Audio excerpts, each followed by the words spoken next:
Well, g'day curd nerds. G'day curd nerds. Well, g'day curd nerds. Well, g'day curd nerds. Well, g'day curd nerds. Well, g'day curd nerds.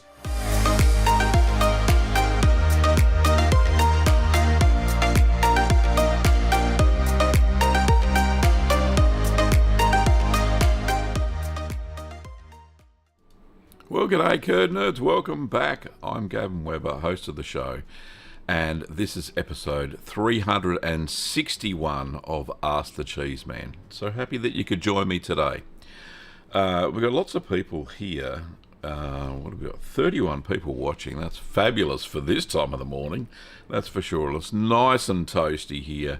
Don't worry about what the thermometer says behind me when it comes up. It's only 2 degrees Celsius at the moment and a bit frosty. So, yeah. Even though it says 5, it's not really 5 here. I just checked. Goodness me. Of course, let's not forget the people that provide the show every week. Thank you to all of the YouTube members, especially Merv, who's re-signed up this week. Thank you, Merv, and Merv's in the chat as well. So cheers, mate. And to all of the other YouTube members there, and let's not forget the patrons, the OG of supporters, that's for sure. Thank you to all of the wonderful people there that support the show on a weekly basis. Without your support, the show wouldn't go on, so thank you so much. Okay, what was I going to say? So, don't forget there's the gallery at 30 minutes past the hour. We have quite a few entries this morning, including some sausages that Merv sent in. So, interesting. There's not much of a spiel to go with that. But yeah, it'll be good fun anyway. So, thanks so much for watching. Okay, if there are any questions, throw them in the chat. And as Cool Cat has rightly said, it is the winter solstice here down under, and yeah, nice and chilly. The daylight hours are the shortest it's going to be for the whole year. So it's only uphill from here. And to those in the northern hemisphere, hope you're having a nice warm summer, and or the start of summer anyway. And yeah, it all goes well for you. As Cool has rightly said again, thank you patrons and supporters. Yeah, because it really does help. It keeps the lights on, that's for sure. Alrighty. So let's say g'day to a few people. Of course, we have Valerie was the first person today, as far as I can tell. I think Dominic might have been in there, but I can't see him anymore in the chat.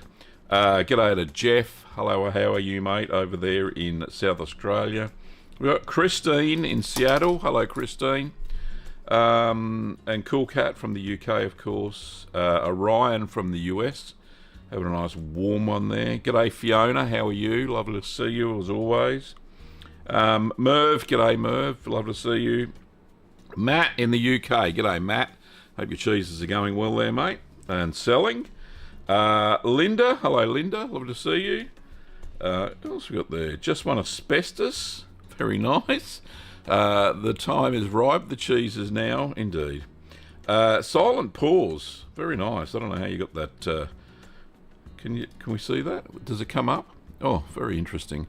The way the text is on the name, I don't know how. That must be special. We got Sebastian. G'day, mate. How are you? And thanks for those rather eye-opening videos that you sent through. I'm going to try and play them today during the the gallery session. But yeah, maggots and all. Anyway, that I'll say no more. That'll be the interesting part. Jose, g'day, mate, from the UK. Hope you're doing well. And Fatal Pastry. What's that? Stinking hot here, so a good day to stay inside. Indeed. Hope you've all got air conditioning. Or at least a fan. So, yeah, good to go. Very nice indeed. Now, as far as videos go... my apologies for the lack of them of late. I've been in a bit of a creative funk, if that makes sense. I don't know. It's just live streams absolutely fine. I can go in front of the camera live without any issues. But yeah, been having a few problems getting motivated to make all those other wonderful videos. I've got so many in my list, but I've just got to pull my finger out and get it done. I think it's a little bit of seasonal depression, as they say. Not enough vitamin D on the skin, so I'll have to get out in the garden this afternoon and fix that all up. Anyway, all right, moving right along. We've got some questions coming in now, so thank you so much to those who have put them on the chat. So first one is Fiona. Says, I have a cheddar in the press and I want to wrap it in a cloth bandage. Is there any advantage to wrapping with more than one layer of cloth? Yeah, indeed. So, depends on the thickness of the butter muslin you're using, Fiona. So, as long as you have complete coverage with at least one cloth, and, you know, when I was visiting the Long Paddock Cheese, and they had a cheddar style that's cloth bandaged, and they said the way they do it for commercial is they wrap it in they cloth band it with 3 layers of cloth. No, 2 layers of cloth, 3 layers of lard. So they coat it with lard first, put the cloth on, put another layer of lard, put the cloth on, then put another layer of lard. And that's how they do it. And it keeps any mould out from the cheese. So that's what they do commercially. And their cheeses were really big, mind you, cheddar style. And yeah, but if the cheese is a bit smaller, you could probably get away with 2 layers. I'm just trying to remember. I think I did 2 layers in the cheddar that I cloth banded. It didn't keep all the mold out, but I cut those bits off. Eventually vacuum packed it at about the 6-month mark. It was the first time I'd ever done it. So, but yeah, a couple more layers, it will be perfect. So I don't think you'll have any problems with that. Silent Pause says shredded cheese or just regular cheese? Question mark. Regular cheese, of course. Big shout out to Paul. Thank you, Paul, for gifting 5 memberships. That's absolutely fantastic and very kind of you. Thank you, mate. Appreciate it. Question from Sebastian, I think. Let's have a look. No, Dominic says, I discovered a resin that is said to be food safe. I plan to use to coat some 3D printed followers, maybe even molds. I'll let you know if it works out. Yeah, that'd be great. Thanks, Dominic. And we can share that with the community. Sebastian says, do you reuse your vacuum pack bags? Is there any contamination issues? There isn't any contamination issues because I don't reuse them. So 1 cheese, 1 bag. That's it. So when I first started, I was a bit tight in the wallet, so penny pinching, and I did try and reuse the bag, but that was calamitous, and there was mold growth on the new cheese, so I decided never to do that again, and just, you know, never reuse the vacuum pack bags. It's not worth it. The vacuum pack rolls are cheap, and the plastic is recyclable, so after you've used them, I just wash them out and put them in the recycle bin. We can do that here where I live, so it's all good. Linda says, why do ripening times vary when using the same culture? Mesophile can vary from 30 to 60 minutes. Yeah, it's all to do with the target acidity at the end of the cheese.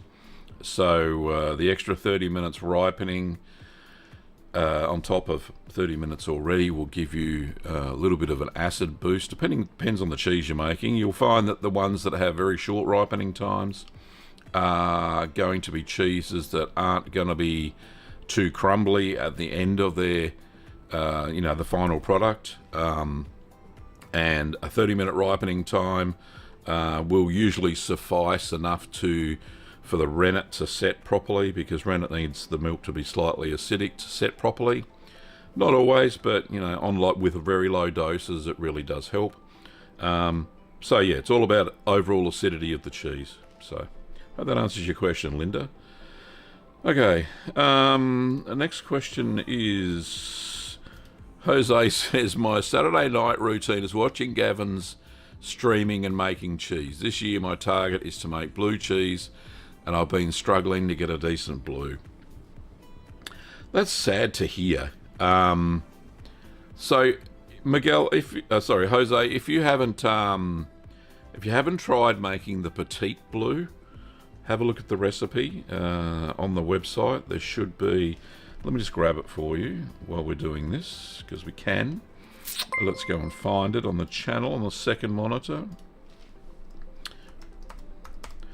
Petite blue. There it is. Small petite blue. Nice cheese. Great looking blue cheese. Very small. Let's. Can we do it? Where is it? Where's the share? There we are.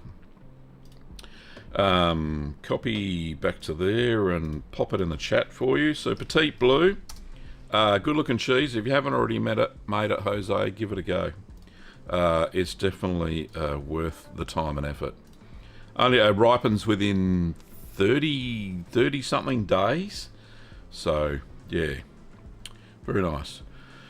Fiona says, great information, thank you. The cheese is 2.1 kilograms, which is about 4.5 pounds, I think that is. Yeah, so yeah, definitely, use 2 layers of cloth. So lard on first, then the cloth, then lard again, then the cloth, and then lard again. And that'll work, and you won't get any mold infection. So make sure it is... I used coconut oil the first time I did it. Bad choice of fats. Even though it did solidify in the fridge, lard is much better because it actually dries out and makes this crust on the cloth and protects the cheese, even though it can have mold build up on the outside, but the protective crust is what keeps all the mold out of the cheese. Jose says, last week one of my cheeses, a normal cheese, developed some blue mold on the surface and I washed it, but when I cut it I discovered mold had grown inside. Obviously it was accidental. Indeed, and that will happen if you haven't got a fully closed rind on your cheese. It can develop cracks in it, and if you get blue mold on the surface, then blue mold will take the opportunity to sneak into the cheese, and when it gets in there, if it's got enough oxygen, it will have a great time making little blue veins throughout your cheese. In fact, that's how I discovered the farmhouse cheddar blue. I think the recipe's in my first book, Keep Calm and Make Cheese. It was very serendipitous. I actually did the same thing. So I made a farmhouse cheddar. It had a crack in it. I didn't even know. And you know, in the cheese cave, the cheese before it was a Stilton that I'd made, and my goodness, so the farmhouse cheese got blue all over it. So what I did, because once it all happened and I finished the farmhouse cheese and cut it open, had this beautiful blue veining through it, I said, how can I recreate this? So what I did, I made it again, but I put Penicillium Roque 40 into the milk at the same time I did the starter culture, and I pierced the farmhouse cheddar cheese just after it came out of after it had it air dried. And you don't get a lot of blue mold on the surface. Sometimes you do, sometimes you don't. You keep it humid enough, but inevitably, because the cheddar has some cracks and stuff through the structure of the cheese, the blue mold can get in there and grow, and it makes the most beautiful blue cheddary mold all through the cheese. It's just absolutely beautiful. There you go. Very serendipitous. Orion says, Gav, you must be on winter. Yeah, we've enabled winter right now. Yeah, we're in the southern hemisphere. I'm in near Melbourne in Victoria, Australia, for those who don't know. Jeffrey said, would you put lipase in cottage cheese for more flavour? Now, cottage cheese is a fresh cheese, so yeah, you could. You give it a go, Jeff. I don't think there'd be an issue with it, that's for sure. But yeah, only put a little bit. And a cottage cheese recipe, I think, was 4 litres of milk, I think. I would put a 1/16 of a teaspoon into that recipe. I wouldn't put any more. It'll taste a bit funky after. Remembering cottage cheese doesn't last that long, 7 days tops in the kitchen fridge. So yeah, you get a little bit of a boost of flavour. I noticed when I used to make quick mozzarella, I'd always put in lipase as well, and that gave it a bit of a boost the next day. So yeah, lipase will work in cottage cheese if you want to change the flavour a little bit. But yeah, it's bland as all get out, and that's what it's supposed to be. So Fatal Pastry said, I discovered a health food store near me that sells goat's milk, so I'm trying to make some goat's milk feta as a present for my mum, since she prefers it to cow. It should be fun. A great idea, mate, and that's a lovely thing to do for your mum. Just one word of advice: check that the goat's milk has not been ultra pasteurised. So a lot of health food stores, even though they stock, goat's milk and sometimes even raw milk, just make sure with the goat's milk that it hasn't been ultra pasteurised. because, and it should say on the label, because it just won't set a curd if it's ultra pasteurised. And the reason I say that is because a lot of goat's milk here in Australia is also ultra pasteurised because it doesn't sell as fast. They wanted to be able to stay on the supermarket shelves longer, so they ultra pasteurise it instead of normal pasteurisation, which you can't use for cheese making, unfortunately. So just check before you use it. If it's not, fantastic. Go and make your mum's dreams come true. Okay, Jose is trying to repeat the mistake, as I did, and it worked great. And Fiona was going to use coconut oil, but changed your mind. That's a good plan. See if you can get some lard. Let's go to the supermarket. They sell it in blocks. Well, most of them anyway. Fatal Pastry says, just out of curiosity, have you ever used plastic bandage cheesecloth? Supplier near me only sells plastic banding, and I've never used it. That plastic stuff's called Plyban. Usually blue, can be a different colour sometimes. It's a single use only, and it's only used for cheese making. Never use it for cloth banding, because you don't want the plastic to react with lard if you're going to use it, and you'll get microplastics in your cheese. Doesn't happen when you vacuum pack, but yeah, definitely I wouldn't use it for cloth banding or anything like that. But for draining single use, you can only use it once. I've tried to use them again after washing them. Doesn't work. Little holes get all clogged up and doesn't drain very well. So yeah, only use the Plyban once. It's a single use product. I prefer to use a nice cheesecloth, a loose weave or tight weave cheesecloth, butter muslin, made from cotton. Perfect. Even if they stain, they still work. Yeah, and I always boil them before use, after I've washed them, of course. So, Mike Lackner, g'day mate, lovely to see you again. Does the shape and size of a mould have impact on the flavour? Yeah, so the size of the cheese, the bigger the cheese, the longer it takes to ripen or affinage. So yeah, so the bigger the cheese, the longer it's going to take. Now, with some cheeses, the bigger the better, because like, let me think of some that are a good, have to be big to work properly. Emmentaler comes to mind straight away. Gruyere comes to mind. These Alpine cheeses, when they develop a little bit of CO2 to create the eyes, absolutely have to be big cheeses, and that impacts the flavour definitely. As for other cheeses, I don't think it really. Yeah, look, the other ones may dry. The smaller the cheese is, the more likely it is to dry out.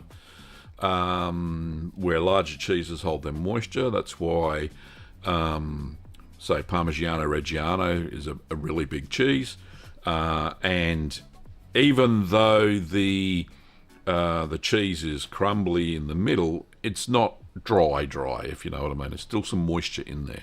So the bigger the cheese, the more moisture it can contain as well. Hope that answers your question in a roundabout sort of way, Mike. Linda says, sorry Gavin, I need to work on my cheese terms. When meso is added, the time can vary between 30 to 60 minutes before adding rennet. Why the time difference here? I think I answered that. So yeah, so that initial time before you add the rennet, yeah, that's what I was talking about. It can change the overall acidification of the cheese. So the longer a cheese waits until you add the rennet, not only is it's got more time to develop more acid, as in the lactic bacteria that you've just added, the mesophilic culture, converts the lactose, the milk sugar, into lactic acid, so it turns it into an acid. So that's the longer the time left before you add the rennet. Also, the curd will set stronger the longer you leave it because in some cheeses, like, what's a good example?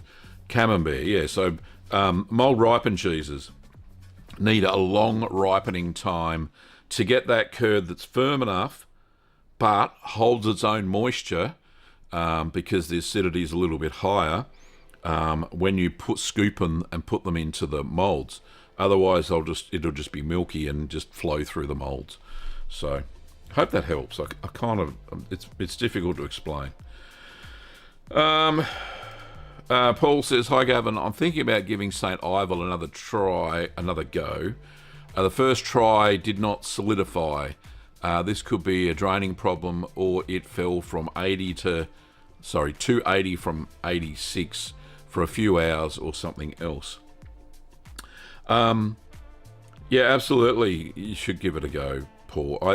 I made it two times before I made a video about it because I wanted to nail it, and I absolutely found that you have to make sure before you start scooping it out of the pot and moulding it that pH has got to be spot on. It's got to be between 4.6 and 4.3. And you'll only be able to figure that out with either test strips or a test meter, pH testing meter. And yeah, absolutely, it'll stay firm and you won't have too many troubles. So it's not a time thing. Well, it is a time thing. Remember, how do I explain this? So the acidity of the cheese is determined by a couple of things. How much stardioculture culture you add, of course. The amount of time you give it to develop the acid to hit the isoelectric point of cheese, which is 4.6, a pH of 4.6. That's when it is solid enough that it can easily separate into curds and whey all by itself. Now Paul says that the pH was 4.5, so it should have been okay. I'm not sure what's going on there. Maybe add a little bit more rennet, a couple more drops of rennet. Is some good advice, so it stays firmer for longer. So try that, Paul, I think. Yeah, I don't know where I was going there with that conversation, but yeah, absolutely, the isoelectric point, you got to hit it. I think you have, but yeah, a few more drops of rennet will help, that's for sure, and it'll be more solid.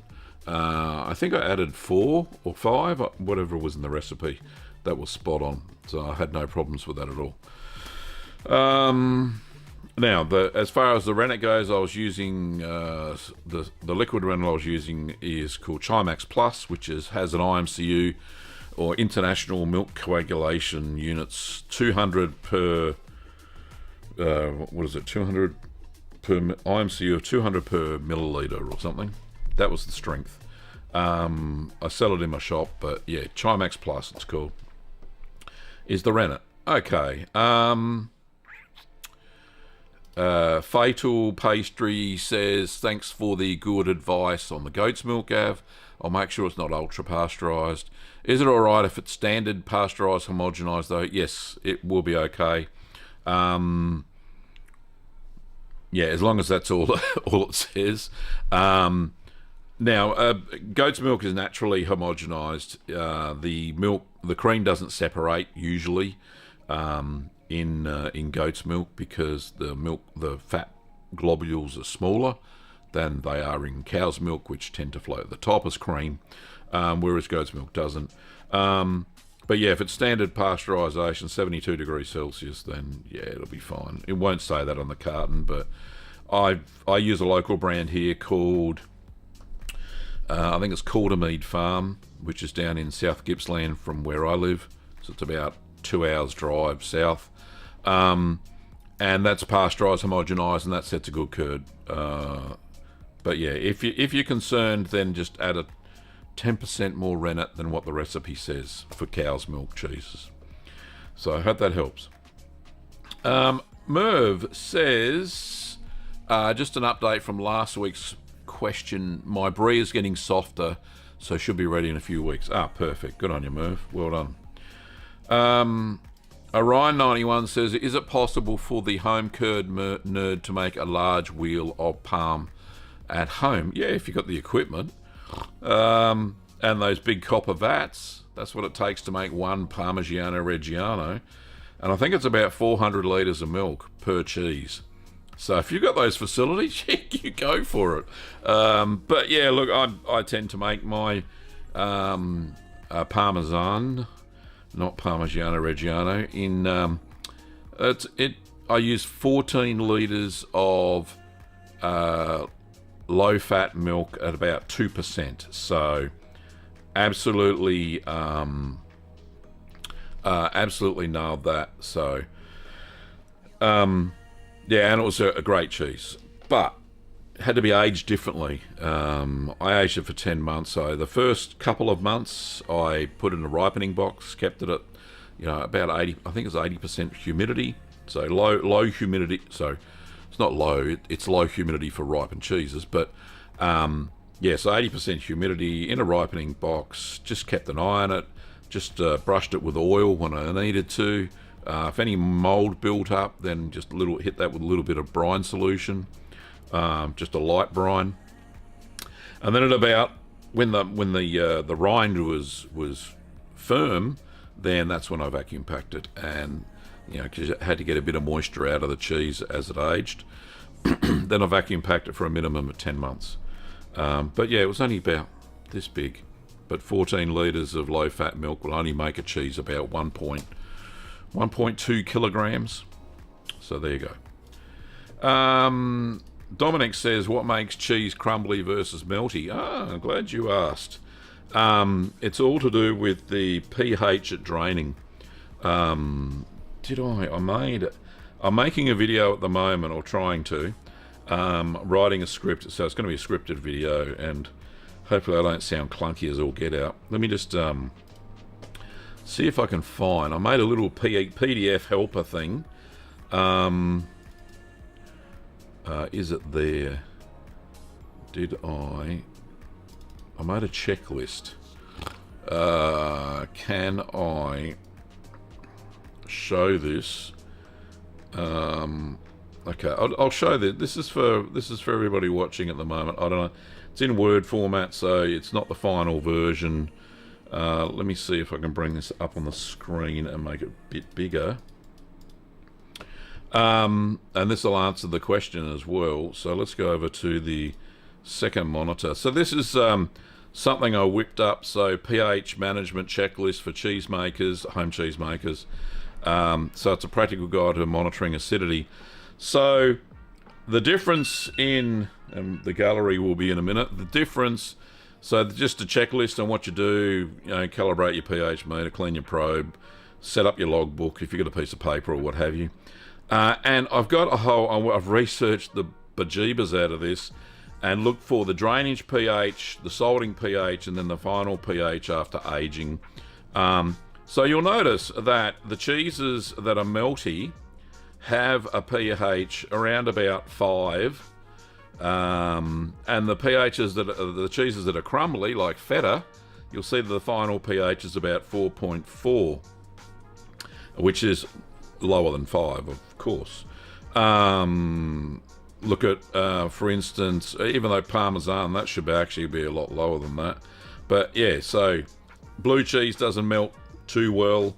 You can melt it into a cheese sauce, but the lower the final pH, and same as lactic set cheeses, the lower the final pH, which means the higher acidity, makes the cheese crumbly and doesn't melt.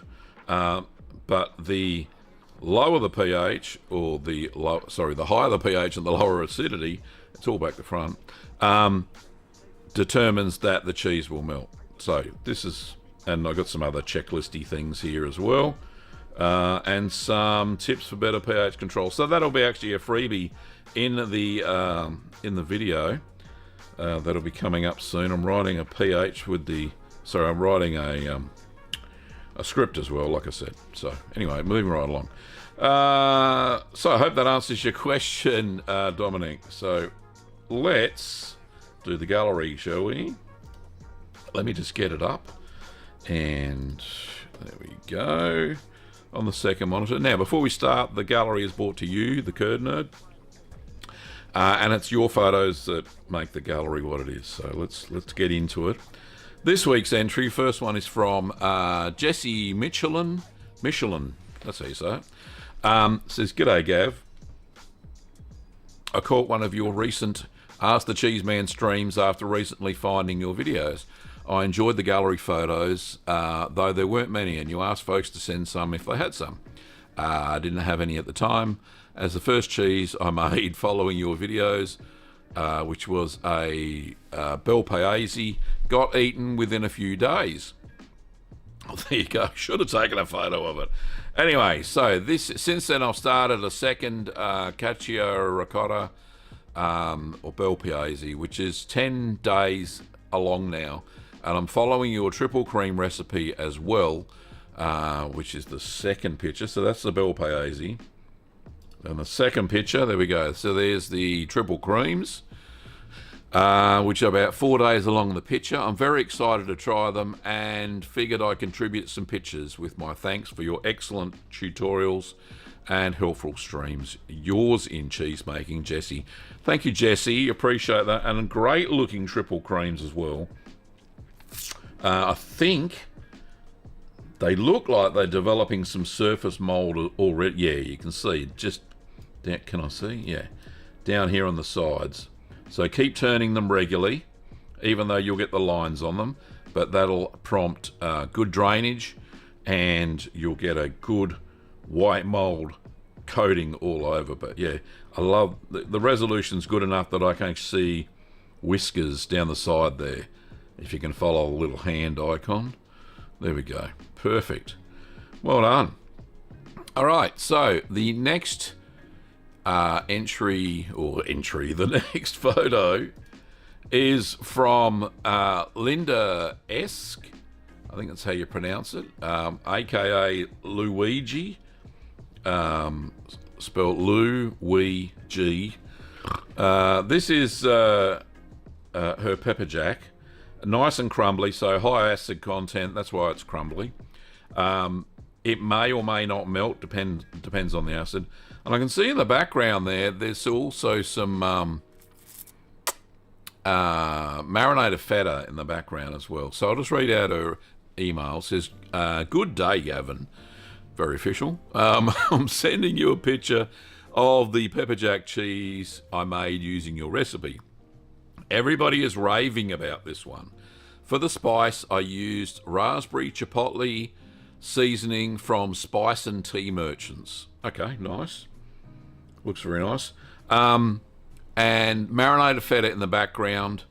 Your fellow curd nerd, Linda. Thank you, Linda. It does look amazing. Let's get in close. What do we got as far as resolution goes? So these holes here are mechanical in nature. This is from not very heavy pressing on the cheese. So they're not eyes or anything like that, so it's not late blown. So great looking texture. I love the pepper jack. It's beautiful. I can see black peppercorns. I can see chili peppers as well. So yeah, fantastic looking cheese. Well done, Linda. Congratulations on your amazing cheese. All right, so the next is from Merv. And Merv has made some, I think these are chicken sausages. I've just thought I'd throw this in because I've made salami before, but I've never made sausages. And I actually have all the equipment, but never the time to make them. So Merv's whipped up a batch of sausage mix, and he's actually used a couple of the capsicums that I swapped him for some garlic. He's an avid gardener as well as I am as well. Gardening video coming soon. Not on this channel, on the other channel, but yeah, so there will be a gardening video, but I'll do a little sneak peek for the cheese channel. Anyway, so he's used some of my capsicums, and it looks like some chilies and some all sorts of pastes there. And then he's made them into these. What lovely looking sausages they are. And he's got his little pricker thing there. I got one of those, and you prick the sausages to get rid of any air bubbles, and you can cook them straight away. I think leave them a day or so. You can even smoke them, but I don't know what Merv's done there. He can chime in if he wants to. But yeah, so that would be absolutely perfect. That. Thank you, Merv, for sending in your pictures of your sausages. Lovely. Happy to take any food stuffs you make, actually. And that goes to everybody. Right, so the next one, this one's from Persnickety. Not sure he's in the chat. I haven't seen him in there. Persnickety's from Texas. And he says, howdy, Gav. I think that's how they say g'day in Texas. Howdy. Productive weekend here, using my nights wisely. First up is a Parmesan style, 5 gallons of whole and 4 gallons of 2% milk. Used Casu culture is my go-to for these, and ended up weighing 7 pounds, 12 ounces, or a bit over 3 kilograms. So that's a nice big cheese. So I think Mike was saying that this is a big cheese as far for a home cheesemaker. So Persnickety goes on to say it'll be aged for at least 6 months, if not a year. So yeah, absolutely perfect. Great looking cheese. I love the big mold that you're using to get some rounded shapes on it too. So that's good. Next one is while the Parmesan was on its final 100-pound press, I made up another Cotswold. Again, 9 gallons of whole milk. Used MA 4002 culture with added garlic powder, onion powder, and freeze-dried chives. It's a heavy one at 10 pounds, 4 ounces, or 4.6 kilos. And it should be ready come September. Yeah, fantastic looking cheese, Persnickety. You never fail to impress with those big cheeses, that's for sure. And he says he's got 18 pounds of Queso Grande, and the new cheese fridge came just in time with an Inkbird 608T temperature controller and humidity. Have a good one there. My love to Kim and the doggos. Curd Nerdly Persnickety. Thank you, mate, for sending in your photo. I'd love to see your new cheese fridge too. So shoot it through a photo of that next time you have your camera ready. I don't know what Queso Grando is. I'll have a look at that in a second. I think that's all for the gallery. There is a video. Sebastian sent a video in. Let me just, and some questions. So let me just transition to the video and hopefully set that up. I don't think there'll be any sound. Right, so I think this is it's very blurry, really low quality.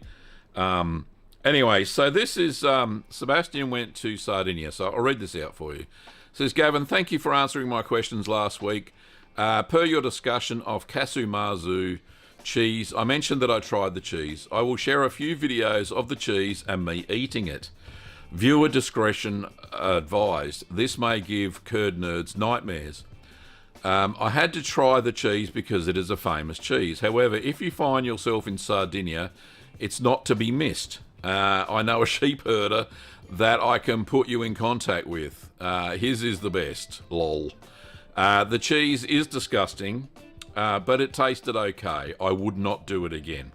Right, so let's roll the video, shall we? I don't think you'll be able to hear sound, but I'll do some commentary. So he's lifted the top of the cheese, and if you get right in there, you can actually see some maggots. Oh, they're horrible. And you can see the holes that the maggots made through the oh, there's one. Oh my God, that's horrible. Oh, nah, it's not for me. Sorry, I'm not eating raw maggots. Live maggots. It's the dead ones you got to worry about too. But anyway, anyway, that looks like a rural farm. And there's some there too. That's horrible. Oh, goodness. Oh, no. Right, I've got to take that down. That's made me sick. There's another video he's put up. He's given me. Can I? Let me see. Will this play as well? Yeah. All right. And we can see a picture of Sebastian here. Hang on. We'll just go here. There he is. There. I don't know if you're going to hear it, but His wife asked him how did it taste, and he said it tasted okay. But anyway, I will. Oh, I'm feeling sick now. That's horrible. No, it's not. It's not for me. I'm not gonna do that. Anyway, is it supposed that you eat the maggot? Yes, apparently you're supposed to eat the maggots. You're supposed to eat the maggots and the cheese. So that it's Jose. Oh, yuck! Hang on, I need a drink. Oh, I'm not feeling well. That was horrible. Moving right along. Now, he has some questions, not related to the Casu Marzu.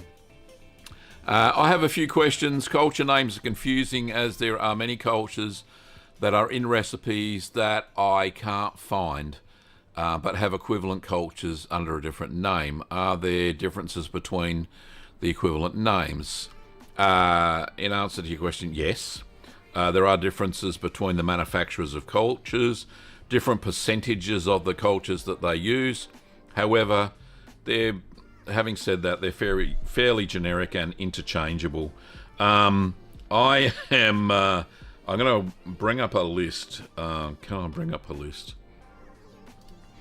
I'm sure I have a list of all the cheeses. Where the heck is it? There it is. What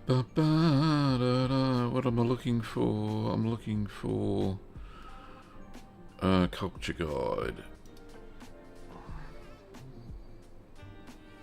Just talk amongst yourselves. Here we go. Right. I will put the link. Do I have the link? In the description below. Copy. Right, here's the link to the culture thing. It's whipped up by Mary Carlin. It's on her website. Here we go. So this is a culture guide. So cultures are, once you have a look at it, you'll understand. Now, the contents of the cultures is what you're looking for. So I use MO30 for my meso, my plain meso, for things like cheddar and normal sorts of cheeses at a low temperature, and it has LL and LC. What does that mean? Well, what it means, if you scroll down the bottom, there's a little legend. So LC is Lactobacillus lactis subspecies cremoris, and what did I say? LL is Lactobacillus lactis subspecies lactis. And it tells you what so it's a lactic acid, salt sensitive above 4% salt, and LL is a lactic acid converter, and it produces a little bit of CO2 and diacetyl action, and there's the optimum temperatures for it. So this is absolutely spectacular as far as a comparison. It doesn't have every culture in the world, but it's a good start. And I think it even has some of the ones from New England Cheesemaking Supply, like their C101 and stuff like that. These starter cultures, when you're on websites that sell starter cultures, look for the starter culture contents and use this PDF as a guide to looking for equivalents. That's the best way to do it. So yeah, absolutely a perfect guide there. Next question is, I cannot find C101. Try MA11 or MO30. It's the same. MOT92 thermophilic. ST will work. What else will work? Choose it MY8000. What's another good one? Choose it Casu, spelled Kazu, is good for it's got LH, yeah, and even thermophilic culture. Where's the thermophilics? What's another one that's very similar? Yeah, look, NEST, TA60, TA50, type Abias are type B and type C, so they're equivalents. And the last question is, second to last question. One of the recipes states thermophilic culture without designating which one. What does this mean? Okay, so any generic thermophilic will do. So any thermophilic you got at hand, give it a go. Asiago cheese calls, the recipe calls for ripening, which includes brushing the cheese with a simple brine for 2 months. I brushed with the brine solution. Sorry, is the brushing with brine solution necessary, or can you vacuum pack it? With Asiago, there's a short age one and a long aged one. So if you're making the short age one, which is about 6 weeks, like mine, I think it was Asiago Papato. I actually did a natural rind on that one, so I did wipe it with brine for once a week. Just get the mould off it. It's a fairly firm cheese. It uses a thermophilic culture, so it's a firm Italian cheese. No, definitely, I would not vacuum pack. It's only aged for 6 weeks, so absolutely just wipe it with a brine, put it in a ripening box. Make sure you've got a wet towel underneath, or a cloth or what have you, just to keep the humidity up to about 80%, and you should be good to go. There you go. That's all the questions, and he says, thanks, regards, Sebastian. Thanks, Sebastian. Very cool. And thank you to all of the Curd Nerds who sent in photos and videos this week, even though the last one made me a little bit ill. Yeah, lovely. Okay. We've got some more questions and stuff. Everybody loved the pepper jack, which was cool. Yep, lovely. And it looked fantastic. Snags look good too. I can taste them now. Max Carr says, hi Gavin, I purchased the spring for pressing. Does it make 22 kilos of pressure when fully compressed? Or should I put a scale under it to measure kilograms per turn or per millimetre compression? Look, using a spring is a guesstimate. It's not going to be the most accurate thing around. I made a video around that spring press, which includes that spring. So let me just find that for you, and we will... and you can look at the video and make up your own mind. Here is the video here. It says, my cheese press, how it works. What a good looking rooster. Anyway, let's just grab the link before I wax lyrical too much. Here we go. There you go. There's the link to the video. Go and check that out. That's how it works. That's how I estimate how closed it is, how much pressure it is. Yes, when it's fully closed, 22 kilos or 50 pounds. When using diameter, a follower with a diameter of between 150 and 170 millimeters. You go smaller or bigger than that, the pressure will be different. Pounds per square inch, or kilograms, what's it called? It's kilograms. The force is determined in newtons in metric. Okay, moving right along. Fatal Pastry says, that picture is a few days old already. The cheeses are already fuzzy now. Oh, by the way, I'm Jesse. Oh, there you go. Different username on YouTube. Confused the heck out of me. There you go. Fatal Pastry is Jesse, who sent in those photos. Thank you, Jesse. Appreciate it. And your Bel Paese looked amazing as well. Anyway, lots of love for the pepper jack. Let's have a look. Matt says, fantastic looking sausages, indeed.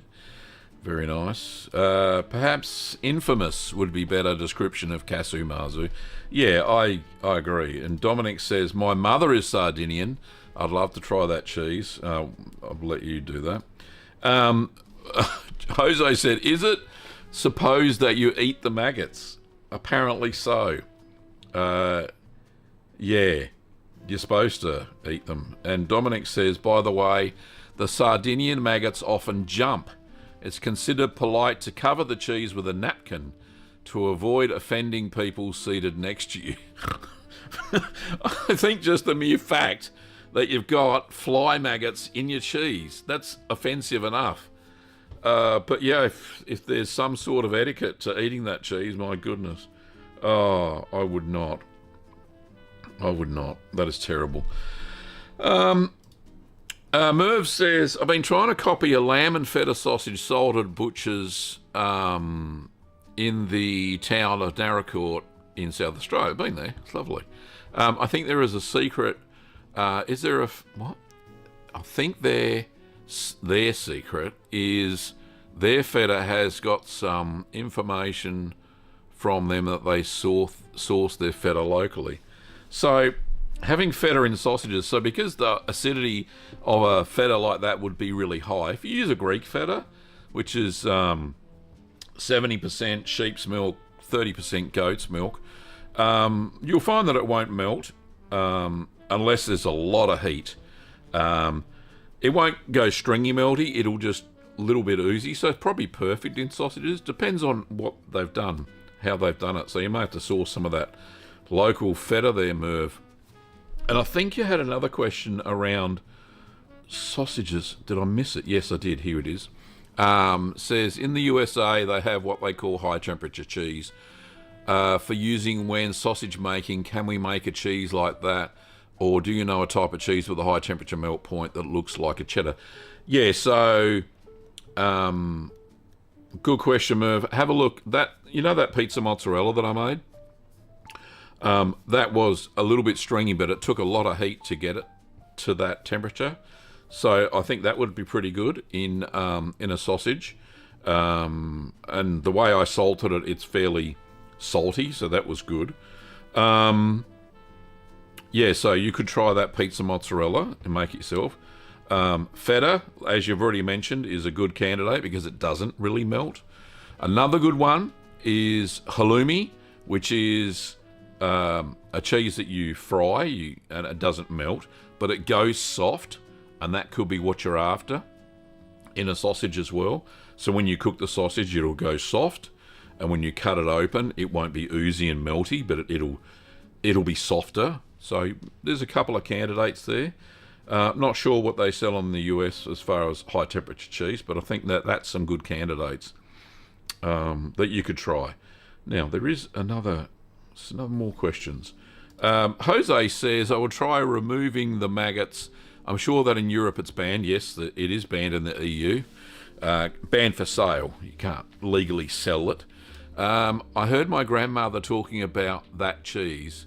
There is a chance that it was sold in Spain in the past. Oh, there you go. But yeah, I absolutely know that it's banned for sale in the EU at the moment. Seymour. Oh, what a great username. Straight out of The Simpsons.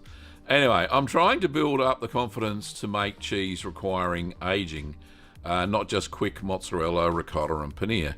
How should I prepare a cheese cave that keeps the cheese safe for months? Okay, so I actually do have I have a blog post that I wrote about it. Can I find it? Cheese fridge, where are we, Gavla? Surely it's here somewhere. Hang on, I'll just share my screen in a second once I bloody find it. Fridge, does fridge come up? Does too. Right, here we go. So over on my other, I do have a blog, and it's called Little Green Cheese. Cheesemaking at Home with Gavin Weber, the Cheeseman. This is, I actually wrote this blog for many years before I started making YouTube videos. And there's still a lot of great information, and occasionally, a couple of times a year, I update it with any new information I have. But anyway, the one you're looking for is this post here, and this will explain everything. I'll just pop this into the chat. There we go. But basically what you need is just a dorm fridge, and that's very similar to the one that I've got there. It's just an old second-hand dorm fridge, and what I've actually done is connected this external thermostat to the fridge, and this keeps it at 13 degrees Celsius and I've got some affiliate links down the bottom if you're interested. You can go and check them out there. So easy to set up, comes with fairly good instruction. The probe you put through the fridge door, and yeah, it turns itself on and off and maintains the temperature range of about 12 to 13 degrees Celsius, and it's absolutely perfect for making cheese.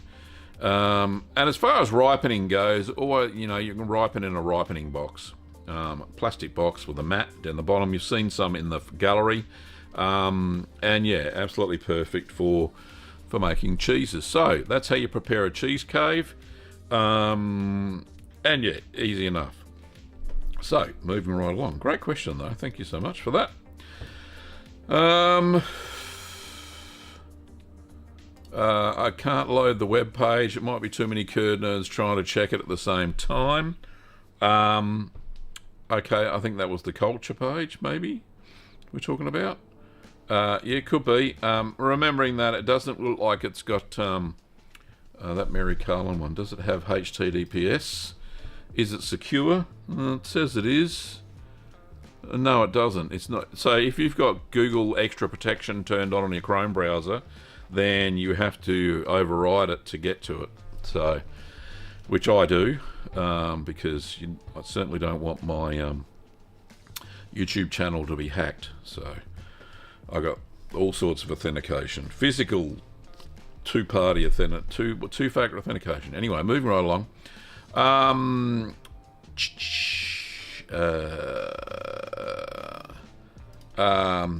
Pycrus Burton, I think that's how you say it. What exactly is Stilton? It's a blue cheese made in the UK, and it is the king of blue cheeses in the UK, so they say. Not actually made in the town of Stilton, but in areas around it. And it's actually very delicious. However, the version we get here in Australia, after it's been exported from England, is not so delicious. The true one, because it's been aged too long. But if you live in the UK and you want to get some Stilton from a reputable cheesemonger, and you'll just be blown away. It tastes amazing. So it's a blue cheese. Fatal Pastry says, okay, there's a few cheeses that can be aged in the fridge before you have to shell out any cash. Yep. I can vouch for Gav's Bel Paese recipe, as it's really good. Thank you very much. Linda, yeah, picked up a cheap cheese wine fridge on clearance. Can be set to 12 to 13 degrees. So that's an option as well. Yeah, indeed. There we go. Richard says, long-time listener, first-time caller. Nice one. Flashback to the 80s radio, that is. I was able to upload a pic to the community page. Can't find an email to send it to. All right, let's have a look at that. Shall we? We've got 1 minute. 1 minute. Actually, the community page you can't look at in a browser. You actually have to use the app. And I can't show the app on my phone. But for those who are on their phones, if you go to the channel page and look at visit community, Richard, there we go. So he's got a picture of his Havarti, Dill Havarti, Gruyere, Ochre, and a Stilton. It looks fantastic, mate. It's a great looking cheese. Can I... so they won't even let you cut and paste it out of there. So that's a pain in the bum. Yeah, good looking cheese, Richard. So well done. 4 cheeses. So yeah, so to send an email, hang on, let me just that's what I forgot to show everybody. How to send them to Gavler. Go to the channel page.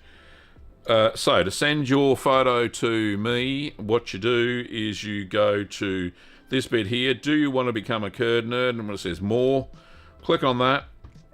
And down here it says view email address. So click on that when you're logged in, and that is the email address to send your photos, short videos to me so I can show them during the gallery. So that's how you do it, curd nerds. Thank you, Richard. The community tab is starting to grow, which is fantastic, and any cheese making submissions on there of stuff you've made is fantastic because you can actually upload photos to YouTube. It's a bit like a Facebook feed type thing, but unfortunately, it's only available. Oh, that's a nice phone cover. I wonder where you get that from. You can only upload it on, you can only view it on your phone at the moment. You can't actually see community posts in a browser, or have they changed that in the last week? So if I go to the posts page, no, all I can see is my posts, not anybody else's community posts. No, there's none. Yeah, which is a shame. Hopefully that's coming soon to a normal browser on a PC, laptop, tablet, that sort of thing. So hopefully. But anyway, thank you, Richard. Yes, see if you can shoot them to that email address, because I can't even cut and paste them out of the community tab. So you can't do much with it. Last couple of questions before I have to go. Merv says, that's the hardest part, Jesse. It's a first-time cheesemaker. Have about 4 hard cheeses and 2 bries still waiting to try. You'll get them. You'll get their Merv. They'll taste fantastic. Don't you worry about that. Mike says, I busted open my first cheddar 4 months last week. It was the most terribly sharp cheese I tried, but the texture was nice. Time to try again. I highly recommend that. It sounds like it's not salted enough, Mike.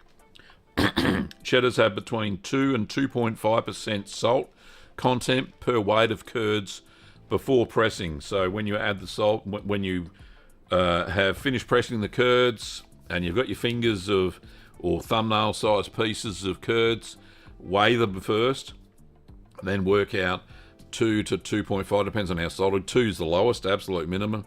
2.5 is the upper limit. Percent of weight per curds. So yeah, absolutely. Weigh your curds, add the salt, and then you won't have a terribly sharp cheese, especially at 4 months. So yeah, that should work for you. Anyway, that's it, curd nerds. Thanks for watching. Don't forget that if you want to buy cheese making supplies, you can pop over to littlegreenworkshops.com.au. We've got all the cultures fully stocked at the moment, so yeah, get in there. And we ship all over the world, so don't hold back. The lighter the package, the cheaper it is to send overseas. The heavier, the more expensive, obviously. That's all based on weight. And don't forget merch, of course. We've got merch, and you've probably seen some down products linking around from the merch store. So it's merch.cheeseman.tv. You can go and check out. I got the lovely Certified Curd Nerd shirt. We've got the Talk Curdy to Me mug, which I'm going to try and not change the design, but keep this one, but put a cow on there as well. So I've got to figure out how to do that. But yeah, so merch, don't forget it. All right, thanks for watching, Curd Nerds. For those who are catching this on the rerun after it's live, if you've got any questions, pop them in the comments down below, and I can answer them for you. Don't make them too technical, but yeah. Anyway, pop them in there, and we'll see how we go. All right, thanks for watching, Curd Nerds, and I'll see you next time. Bye-bye.